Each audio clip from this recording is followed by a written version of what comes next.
Jules Verne, 20 000 lieues sous les mers, tome 2. Chapitre 7. La Méditerranée en 48 heures. La Méditerranée, la mer bleue par excellence, la grande mer des Hébreux, la mer des Grecs, le Mare Nostrum des Romains, bordé d'orangers, d'aloès, de cactus, de pins maritimes, embaumé du parfum des myrtes, encadré de rudes montagnes, saturé d'un air pur et transparent, mais incessamment travaillé par les feux de la terre, est un véritable champ de bataille où Neptune et Pluton se disputent encore l'empire du monde. C'est là, sur ses rivages et sur ses eaux, dit Michelet, que l'homme se retrempe dans l'un des plus puissants climats du globe. Mais si beau qu'il soit, je n'ai pu prendre qu'un aperçu rapide de ce bassin dont la superficie couvre 2 millions de kilomètres carrés. Les connaissances personnelles du capitaine Nemo me firent même défaut, car l'énigmatique personnage ne parut pas une seule fois pendant cette traversée à grande vitesse. J'estime à 600 lieues environ le chemin que le Nautilus parcourut sous les flots de cette mer, et ce voyage, il l'accomplit en 2 fois 24 heures. Parti le matin du 16 février des parages de la Grèce, le 18, au soleil levant, nous avions franchi le détroit de Gibraltar. Il fut évident pour moi que cette Méditerranée, resserrée au milieu de ces terres qu'il voulait fuir, déplaisait au capitaine Nemo. Ses flots et ses brises lui rapportaient trop de souvenirs, sinon trop de regrets. Il n'avait plus ici cette liberté d'allure, cette indépendance de manœuvre que lui laissaient les océans, et son Nautilus se sentait à l'étroit entre ces rivages rapprochés de l'Afrique et de l'Europe.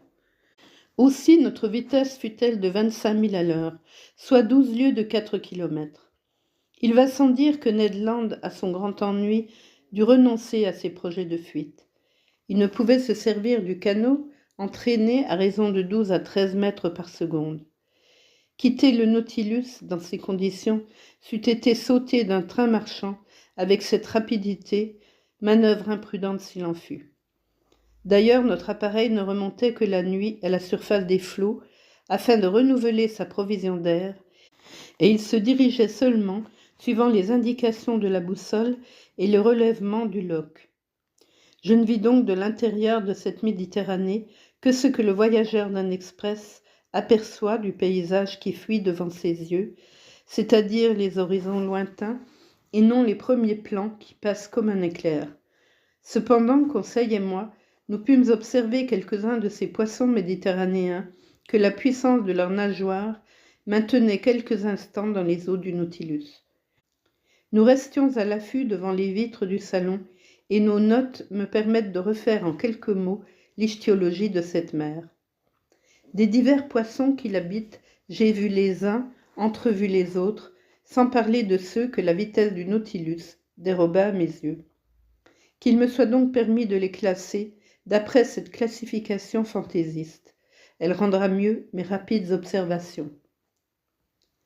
Au milieu de la masse des eaux, vivement éclairée par les nappes électriques, serpentaient quelques-unes de ces lamproies longues d'1 mètre qui sont communes à presque tous les climats. Des oxyrhynques, sortes de raies, larges de 5 pieds, au ventre blanc, au dos gris cendré et tacheté, se développaient comme de vastes châles emportés par les courants. D'autres raies passaient si vite que je ne pouvais reconnaître si elles méritaient ce nom d'aigle qu'il leur fut donné par les Grecs, ou ces qualifications de rats, de crapauds et de chauves-souris dont les pêcheurs modernes les ont affublés. Des squales milandres longs de 12 pieds et particulièrement redoutés des plongeurs luttaient de rapidité entre eux.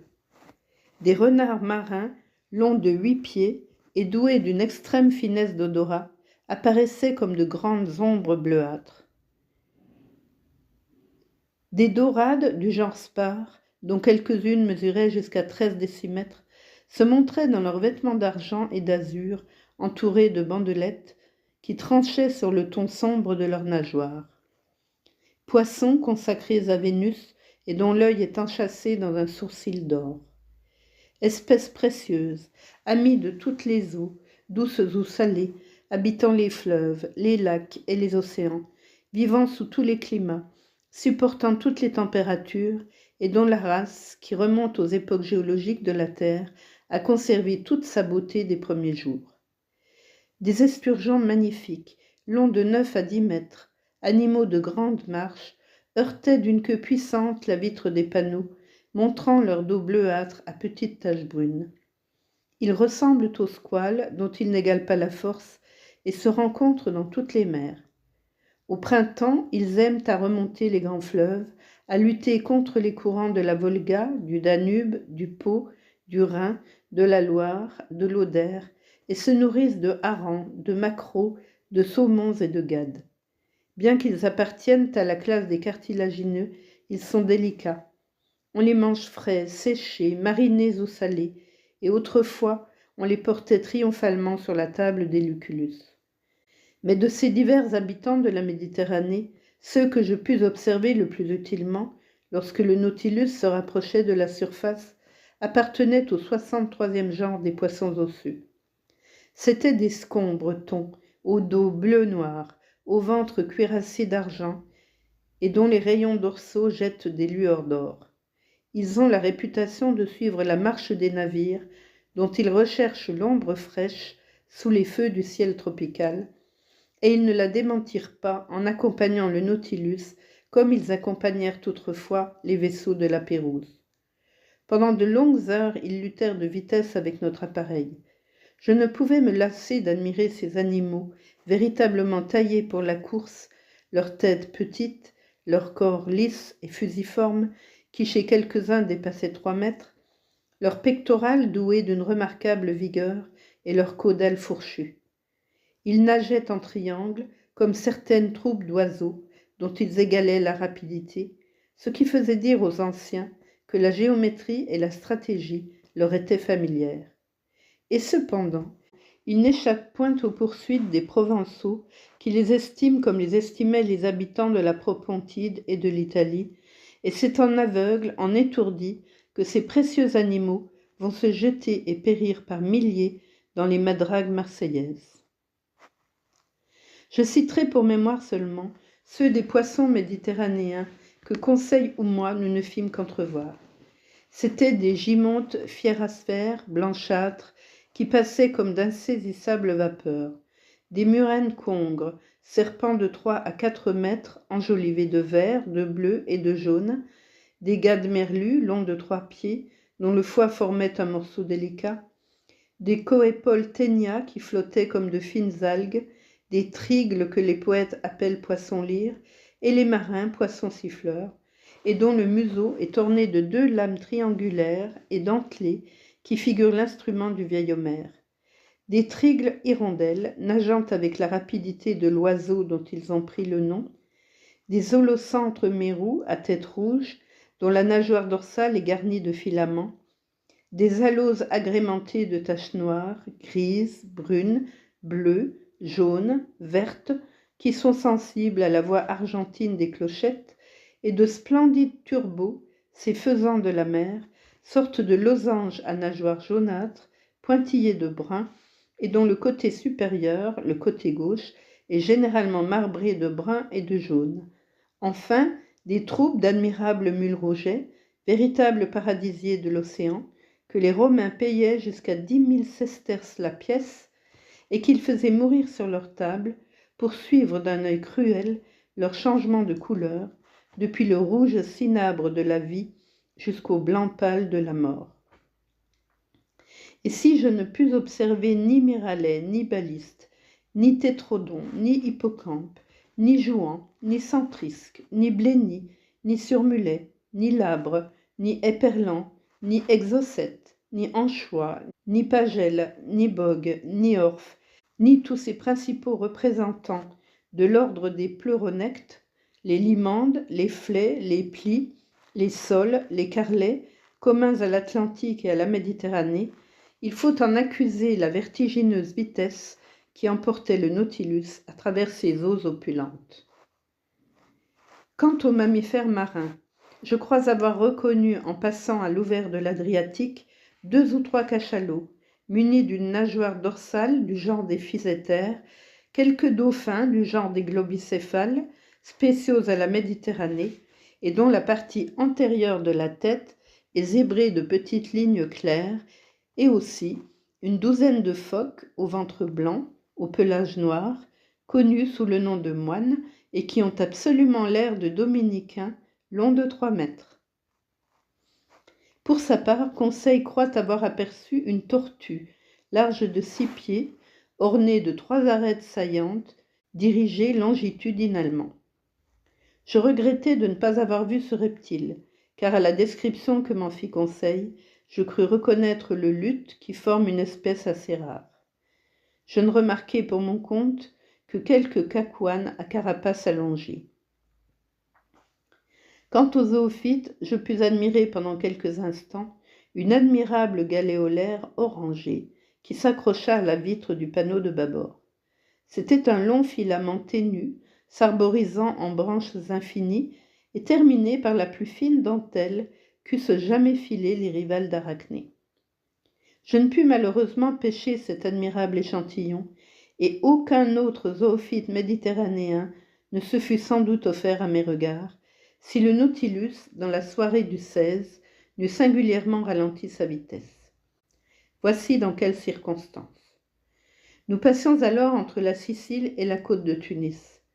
Dans cet espace resserré, entre le cap Bon et le détroit de Messine, le fond de la mer remonte presque subitement. Là s'est formée une véritable crête sur laquelle il ne reste que 17 mètres d'eau, tandis que de chaque côté, la profondeur est de 170 mètres. Le Nautilus dut donc manœuvrer prudemment afin de ne pas se heurter contre cette barrière sous-marine. Je montrai à Conseil sur la carte de la Méditerranée l'emplacement qu'occupait ce long récif. Mais n'en déplaise à monsieur, fit observer Conseil, c'est comme un isthme véritable qui réunit l'Europe à l'Afrique. Oui, mon garçon, répondis-je, il barre en entier le détroit de Libye, et les sondages de Smith ont prouvé que les continents étaient autrefois réunis entre le cap Bocco et le cap Furina. Je le crois volontiers, dit Conseil. J'ajouterai, repris-je, qu'une barrière semblable existe entre Gibraltar et Ceuta, qui, au temps géologique, fermait complètement la Méditerranée. Et, fit Conseil, si quelque poussée volcanique relevait un jour ces 2 barrières au-dessus des flots, ce n'est guère probable, Conseil. Enfin, que monsieur me permette d'achever, si ce phénomène se produisait, ce serait fâcheux pour monsieur de Lesseps, qui se donne tant de mal pour percer son isthme. J'en conviens, mais je te le répète, Conseil, ce phénomène ne se produira pas. La violence des forces souterraines va toujours diminuer.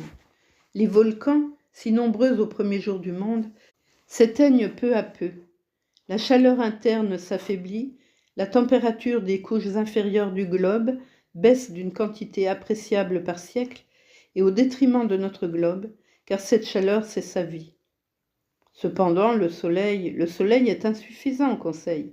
Peut-il rendre la chaleur à un cadavre? Non, que je sache. Eh bien, mon ami, la terre sera un jour ce cadavre refroidi. Elle deviendra inhabitable et sera inhabitée, comme la lune qui depuis longtemps a perdu sa chaleur vitale. Dans combien de siècles? Demanda Conseil. Dans quelques centaines de mille ans, mon garçon.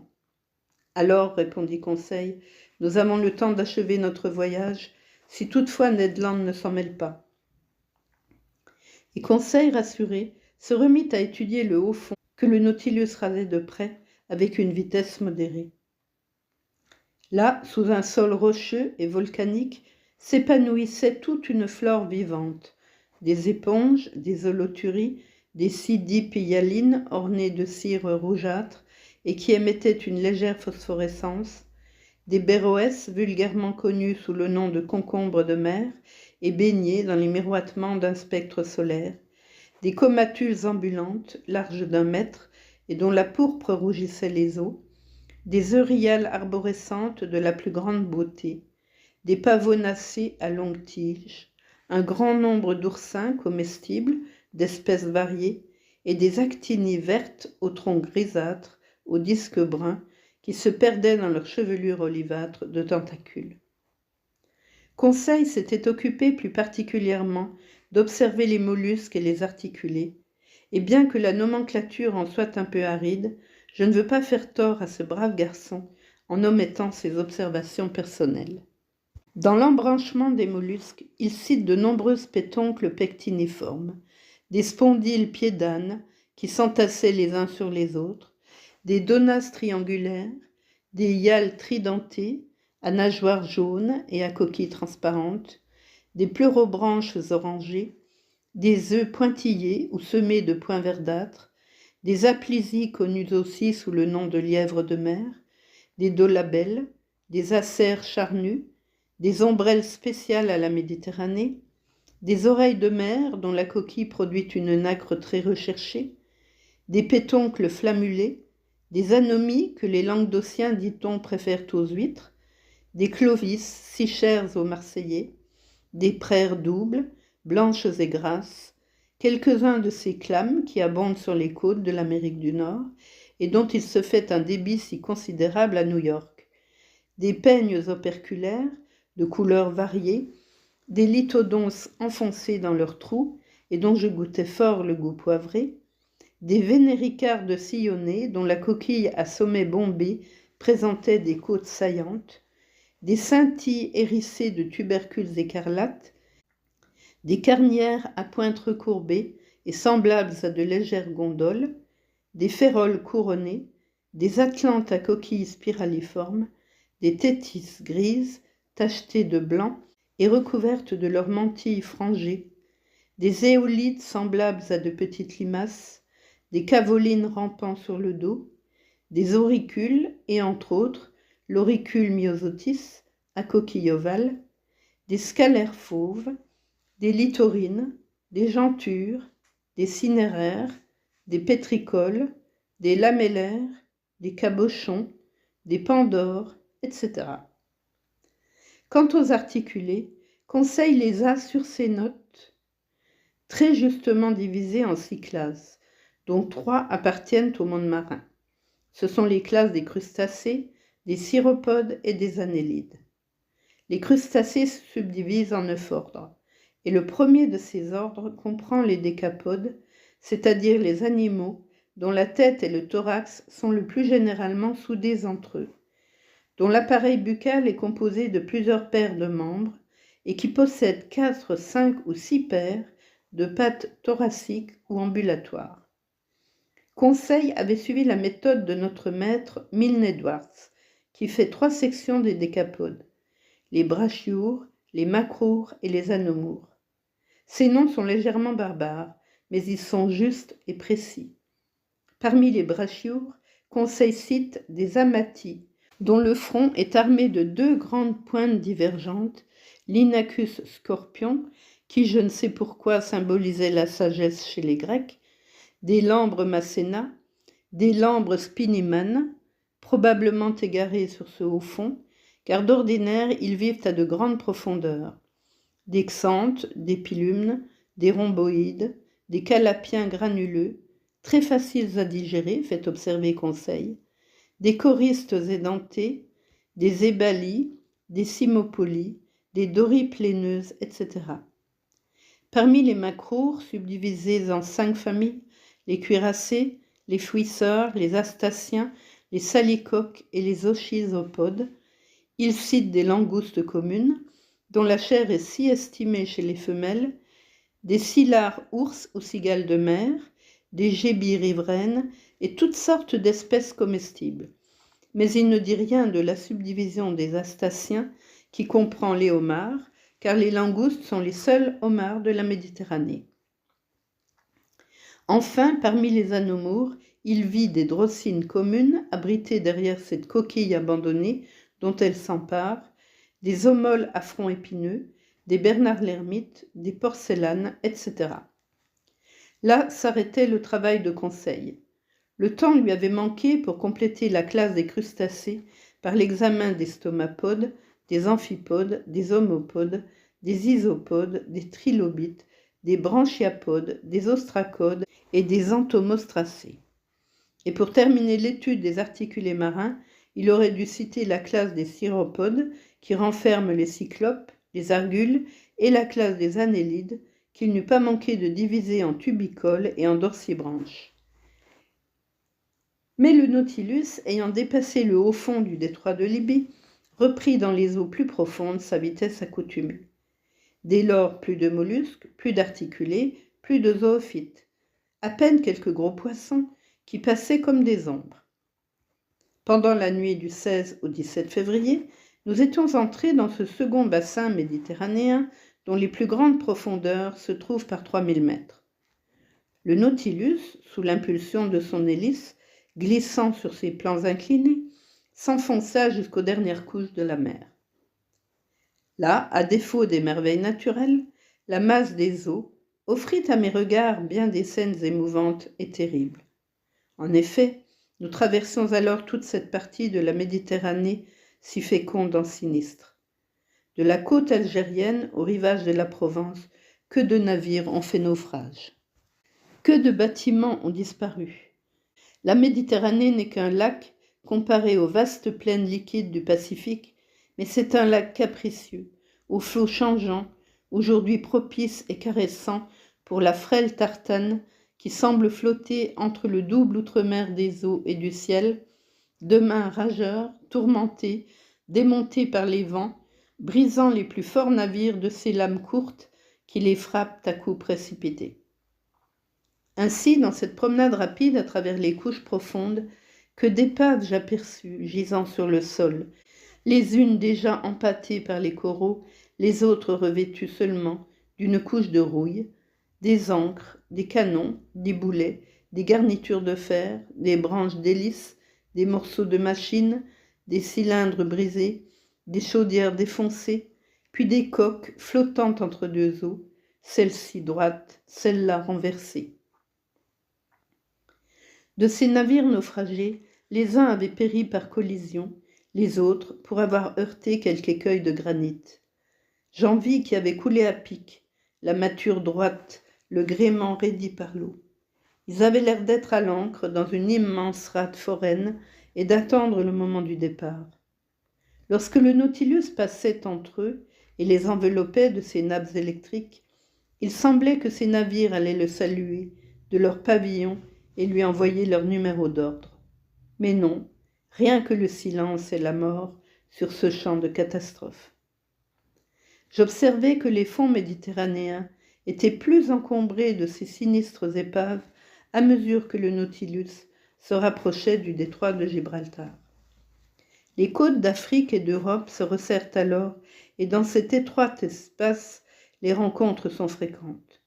Je vis là de nombreuses carènes de fer, des ruines fantastiques de steamers, les uns couchés, les autres debout, semblables à des animaux formidables. Un de ces bateaux, aux flancs ouverts, sa cheminée courbée, ses roues dont il ne restait plus que la monture, son gouvernail séparé de l'étambot et retenu encore par une chaîne de fer, son tableau d'arrière rongé par les sels marins, se présentait sous un aspect terrible. Combien d'existences brisées dans son naufrage, combien de victimes entraînées sous les flots. Quelques matelots du bord avaient-ils survécu pour raconter ce terrible désastre, ou les flots gardaient-ils encore le secret de ce sinistre? Je ne sais pourquoi, il me vint à la pensée que ce bateau enfoui sous la mer pouvait être l'Atlas, disparu corps et biens depuis une vingtaine d'années et dont on n'a jamais entendu parler. Ah, quelle sinistre histoire serait à faire que celle de ces fonds méditerranéens, de ce vaste ossuaire, où tant de richesses se sont perdues, où tant de victimes ont trouvé la mort. Cependant, le Nautilus, indifférent et rapide, courait à toute hélice au milieu de ces ruines. Le 18 février, vers 3 heures du matin, il se présentait à l'entrée du détroit de Gibraltar. Là existent deux courants, un courant supérieur, depuis longtemps reconnu, qui amène les eaux de l'océan dans le bassin de la Méditerranée, puis un contre-courant inférieur dont le raisonnement a démontré aujourd'hui l'existence. En effet, la somme des eaux de la Méditerranée, incessamment accrue par les flots de l'Atlantique et par les fleuves qui s'y jettent, devrait élever chaque année le niveau de cette mer, car son évaporation est insuffisante pour rétablir l'équilibre. Or, il n'en est pas ainsi, et on a dû naturellement admettre l'existence d'un courant inférieur qui, par le détroit de Gibraltar, verse dans le bassin de l'Atlantique le trop-plein de la Méditerranée.